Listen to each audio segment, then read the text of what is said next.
어머니가 돌아가신 지 49일째, 15살 노견보리가 텅 빈 방 벽을 매일 피가 날 때까지 긁었습니다. 그 벽 뒤에는 아무도 몰랐던 엄청난 비밀이 숨겨져 있었습니다.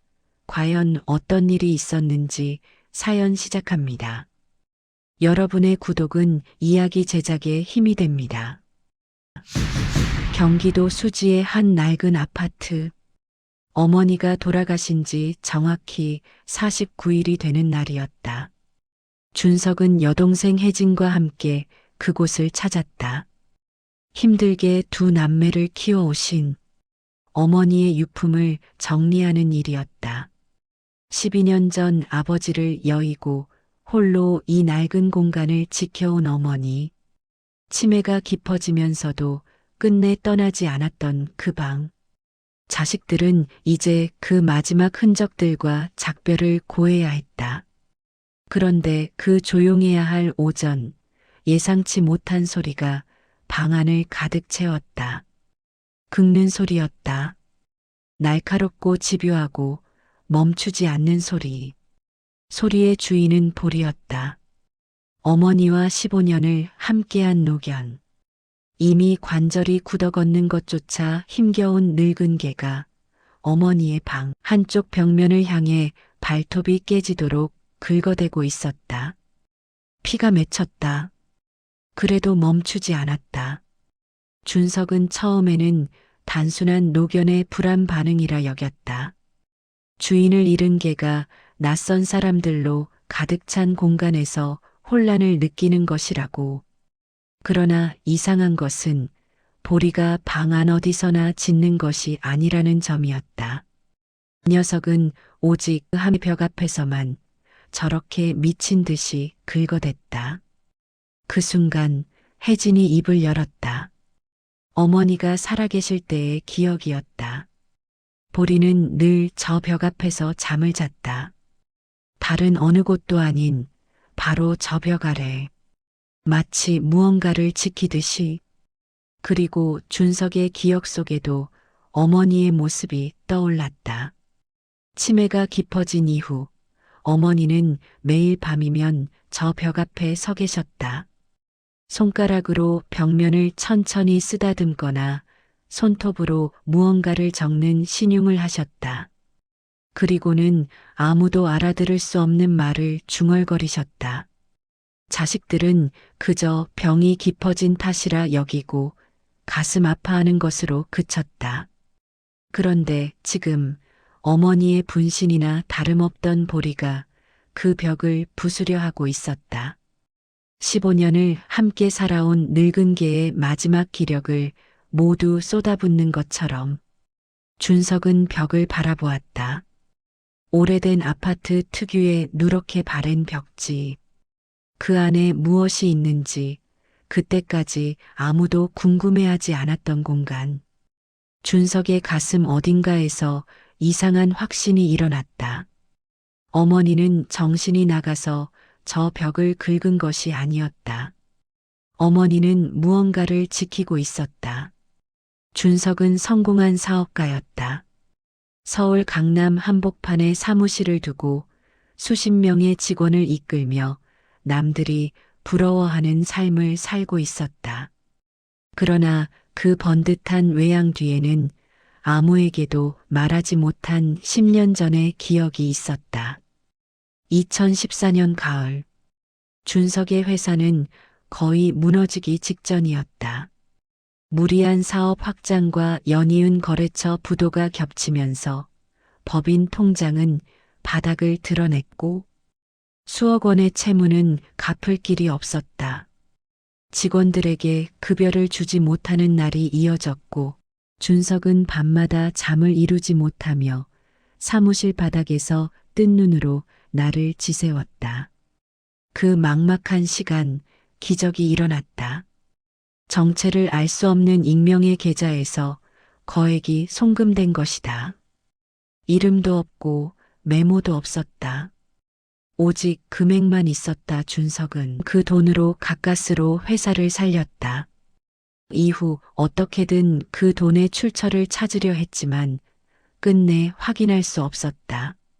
세상 어딘가에 자신을 도운 은인이 있다는 것만을 막연히 알 뿐이었다. 이상한 일은 그 직후 시작되었다. 준석의 회사가 기사회생한 그 가을, 어머니가 갑자기 치매 판정을 받으셨다. 당시에는 아무도 두 사건을 연결지어 생각하지 않았다. 그저 연세가 드셨으니 병이 찾아온 것이라 여겼다. 그러나 지금 돌이켜보면 그때도 신호는 있었다. 치매가 시작되고 나서도 어머니가 정신이 맑아지는 짧은 순간들이 있었다. 그 시간마다 어머니는 한결같이 같은 말을 반복하셨다. 돈은 다 갚았니? 빚 때문에 힘든 건 아니지. 괜찮은 거지. 준석은 대수롭지 않게 여겼다. 이제 다 해결됐으니 걱정 마시라고 웃으며 손을 잡아드렸다. 그럴 때마다 어머니는 고개를 끄덕이셨지만 다시 그 벽 앞으로 가서 손을 올려놓으셨다. 마치 그곳에 무언가 중요한 것을 확인해야 한다는 듯이. 다음 날 준석은 수의사인 대학 친구 민재에게 전화를 걸었다. 보리의 행동이 반려동물 상실 증후군인지 그냥 노견의 혼란인지 물었다. 민재의 대답은 예상과 달랐다. 걔는 주인이 생애에서 가장 중요하게 여겼던 장소를 본능으로 기억한다고 했다. 그것이 음식이든 물건이든 냄새든 관계없이. 보리가 그 벽 앞에서 잠을 자고 지금 그 벽을 긁는다는 것은 어머니가 그 벽을 생애 마지막까지 가장 소중한 곳으로 여겼다는 뜻이라고. 전화를 끊고 준석은 한참을 멍하니 앉아 있었다. 그 벽이 단순한 벽이 아닐 수 있다는 생각이 처음으로, 그것도 아주 선명하게 그의 마음을 파고들었다. 준석은 결심했다. 혜진에게 양해를 구하고 창고에서 망치를 꺼내 들었다. 오래된 집이었기에 벽 내부에 공간이 있을 수 있었다. 처음 한번 벽지에 망치를 댔다. 그것이 시작이었다. 준석은 천천히 그러나 멈추지 않고 벽을 허물었다. 누렇게 바랜 벽지가 뜯겨나갔다. 오래된 석고보드가 조각조각 부서졌다. 먼지가 피어올랐다. 보리는 한 발짝도 물러서지 않고 그 자리에서 준석의 작업을 지켜보았다. 한참을 파내려가던 그때 단열재 사이에서 무언가가 툭 하고 떨어졌다. 낡은 양철 과자 상자였다. 준석은 손을 멈추었다. 상자를 집어들었다. 뚜껑을 열자 안에서 먼지 냄새와 함께 오래된 종이들이 모습을 드러냈다. 빛바랜 통장이 5개, 그리고 손으로 꾹꾹 눌러 쓴 편지 한 장. 통장의 이름은 김순자였다. 어머니의 이름이었다. 준석은 첫 번째 통장을 펼쳤다. 손이 떨렸다. 눈이 떨렸다. 그리고 첫 페이지를 넘기는 순간 준석은 그 자리에 주저앉고 말았다. 치매 판정을 받기 직전까지 어머니는 자식들 몰래 일을 하고 계셨다. 식당 설거지, 시장 청소, 새벽 폐지 수거, 세상에서 가장 낮은 곳에서 몸이 부서지도록 그렇게 한 푼 모은 돈을 저 작은 양철 상자에 쌓아두셨다. 그리고 준석의 회사가 부도 위기에 몰렸던 그날, 어머니는 자신의 통장에 남아있던 전 재산을 이름도 적지 않은 채 아들의 계좌로 보냈다. 10년 동안 준석이 그토록 찾아 헤매던 익명의 은인은 바로 자신의 어머니였다. 준석은 상자 안을 다시 들여다보았다. 통장 밑에는 편지 한 장이 더 있었다. 그리고 그 아래 수십 년은 된 것 같은 낡은 일기장 한 권. 일기장을 펼치자 같은 문장이 수천 번 반복되어 있었다. 어머니의 손글씨로 떨리고 흐릿해지다가도 다시 꾹꾹 눌러 쓴 문장. 준석이는 세상에서 가장 훌륭한 아들이다. 치매로 인해 모든 기억이 사라져가는 와중에도 어머니는 아들을 향한 믿음만큼은 잊지 않으셨다. 기억하지 못해도 반복했다. 기억을 잃어도 다시 썼다. 그것이 어머니가 붙들고 있던 마지막 언어였다. 그리고 편지 안에는 어머니가 남긴 마지막 말이 있었다. 아들이 혹시라도 그 돈의 출처를 알게 될까봐 혹은 죄책감을 느낄까봐 비밀번호와 사연을 적어 저 벽 안에 숨겨두었다는 내용이었다. 알면 안 된다고. 알게 되면 준석이가 힘들어한다고. 그래서 가르쳐 줄 수 없다고.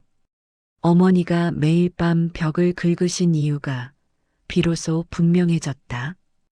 기억이 흐릿해질수록, 손이 저릿해질수록 어머니는 저 벽 앞에서 자신을 붙잡으셨던 것이다.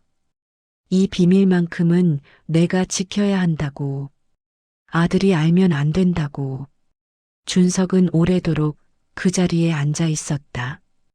부서진 벽 조각들이 발치에 흩어져 있었고 낡은 통장과 편지가 손 안에 있었다. 그리고 보리가 준석의 옆에 조용히 누워 있었다. 10년이었다. 어머니는 10년 동안 단 한 번도 내색하지 않으셨다. 치매로 모든 것을 잊어가면서도 그 비밀만은 몸으로 지키셨다. 매일 밤 저 벽 앞에 서서 손가락으로 벽면을 더듬으시며 혹여 누가 알아챌까봐 조용히 보초를 서셨다. 준석은 어머니의 영정 사진을 바라보았다. 사진 속 어머니는 환하게 웃고 있었다. 그 웃음이 이제는 달리 보였다. 자식이 잘 되었으니 됐다는 표정이자 아무것도 바라지 않는다는 표정이었다. 그저 너 하나면 충분하다는 말을 하는 듯하였다. 준석은 세상에서 가장 조용하고 가장 깊은 사랑을 느낄 수 있었다. 혜진은 무릎을 꿇고 소리내어 울었다. 준석도 울었다. 어른이 되고 나서 처음으로 아무것도 감추지 않고 엉엉 소리를 내어 울었다. 어머니, 죄송합니다. 그것도 몰랐습니다. 그저 병 때문이라고만 생각했습니다. 그 사이 보리가 조용히 눈을 감았다. 어머니의 방 한가운데 햇살이 드는 그 자리에서 지켜야 할 것을 다 지킨 사람처럼 평온하게 부모님의 이해할 수 없는 행동 뒤에는 어쩌면 자식을 향한 마지막 사랑의 방어선이 쳐져 있을지도 모릅니다. 어머니가 벽을 긁으신 건 병 때문이 아니었습니다. 그분이 지키고 싶었던 것은 통장 속 돈이 아니었습니다. 당신이 잘 살고 있다는 믿음, 그것 하나를 끝까지 품고 계셨습니다. 돈이 아니라 당신을 향한 끝없는 믿음이었을 테니까요.